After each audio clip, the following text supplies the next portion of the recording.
दोस्तों, इस समय पूरे देश में एक नया राजनीतिक और सांस्कृतिक विवाद चर्चा का विषय बना हुआ है। ये मामला जुड़ा है तमिलनाडु के नए मुख्यमंत्री के शपथ ग्रहण समारोह से। यह विवाद आखिर क्यों शुरू हुआ? आइए शुरू से जानते हैं कि आखिर क्या मामला है।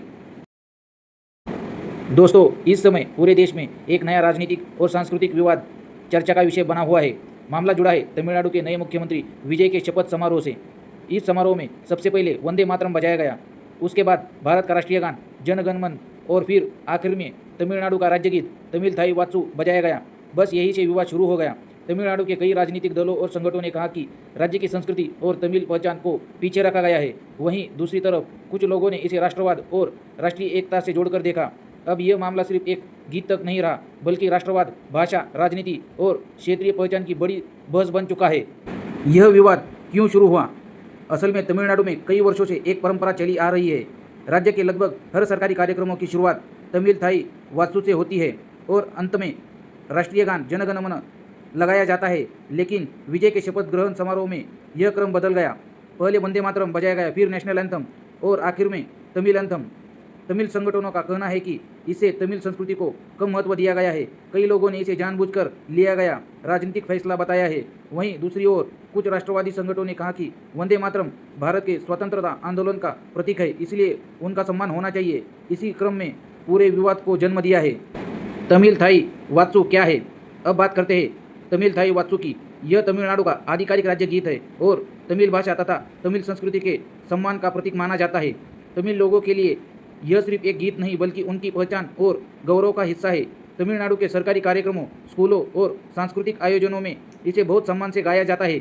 इसलिए जब विजय के शपथ ग्रहण समारोह में सबसे आखिर में बजाया गया तो कई लोगों को लगा कि तमिल संस्कृति पीछे रह गई। यही कारण है कि यह मुद्दा भावनात्मक और राजनीतिक दोनों बन गया। वंदे मातरम क्या है? अब सबसे पहले समझते हैं कि वंदे मातरम आखिर क्या है। वंदे मातरम भारत का राष्ट्रीय गीत है, जिसे महान लेखक बंकिम चंद्र चट्टोपाध्याय ने लिखा था। यह गीत उनके प्रसिद्ध उपन्यास आनंद मठ में शामिल था। भारत के स्वतंत्रता आंदोलन में यह संघर्ष का प्रतीक बना था। हजारों स्वतंत्रता सेनानी इस गीत को गाकर आंदोलन में शामिल होते थे। वंदे मातरम का अर्थ होता है, हे मातृभूमि में तुम्हें नमन करता हूँ। आज भी यह गीत देशभक्ति और राष्ट्र प्रेम का प्रतीक माना जाता है। हालांकि भारत का आधिकारिक नेशनल एंथम जन गण मन है, लेकिन वंदे मातरम को नेशनल सॉन्ग का दर्जा मिला है। अब बात करते हैं इसकी कानूनी स्थिति क्या है। अब अगर कानूनी स्थिति की बात करें तो भारत का आधिकारिक नेशनल एंथम जन गण मन है, जबकि वंदे मातरम को नेशनल सॉन्ग कहा जाता है। संविधान में वंदे मातरम को नेशनल एंथम जैसे कानूनी स्थिति नहीं दी गई है। हालांकि इसका ऐतिहासिक महत्व बहुत बड़ा है, क्योंकि यह स्वतंत्रता आंदोलन से जुड़ा हुआ है।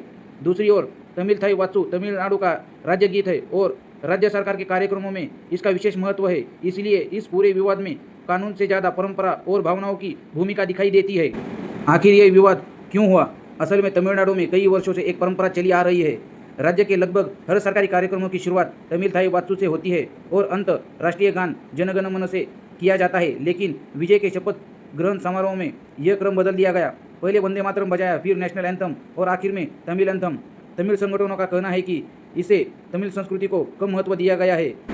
तमिल पक्षों की कुछ मांगे हैं। सरकारी कार्यक्रमों में तमिल थाई वात्सु को पहले बजाया जाए। यह तमिल परंपरा है, इसे बदलना संस्कृति के साथ न्याय नहीं है।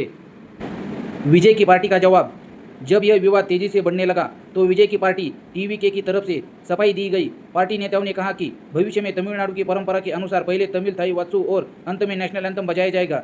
इस बयान के बाद विवाद थोड़ा शांत हुआ, लेकिन इस घटना ने यह साफ कर दिया कि तमिलनाडु में भाषा और संस्कृति का मुद्दा कितना संवेदनशील है। यहाँ किसी भी संस्कृति परंपरा में बदलाव तुरंत राजनीतिक बहस का रूप ले सकता है।